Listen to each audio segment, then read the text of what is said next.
In today's video, I'm going to teach you how to connect your shared mailbox to HubSpot Inbox, a key feature of HubSpot CRM that can streamline your communication and enhance collaboration within your team. Let's dive into it and simplify the process step by step to ensure a seamless setup. To get started, the first thing you'll want to do is navigate to the trial guide. Open up your browser and type in the URL, or simply follow the link provided if there's one handy. Once there, take a moment to familiarize yourself with the layout. This page serves as a hub for your trial experience, giving you access to various tools and settings needed for this integration. Next, you'll need to locate the settings section. Typically, this can be found by looking for a gear icon or a tab labeled Settings. Clicking on this will open up a range of options related to your HubSpot account management, allowing you to customize various features to suit your organization's needs. Once you're in the settings, your next step is to click on Email. This option specifically lets you manage your email configurations. In a platform as robust as HubSpot, having a dedicated email section allows for a more streamlined and organized user interface, where all email-related actions can be centralized.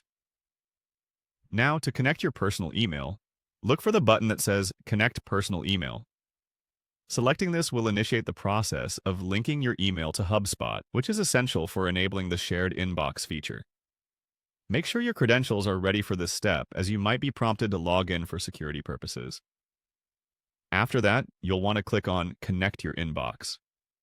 This action is crucial because it links your email server with HubSpot, effectively creating a bridge that allows you to send, receive, and manage emails directly through HubSpot CRM. This connection is what turns an ordinary email address into a shared hub for team communications and client interactions. The next step involves selecting the email address. Once you select this, a window or a field will appear prompting you to enter your professional email address.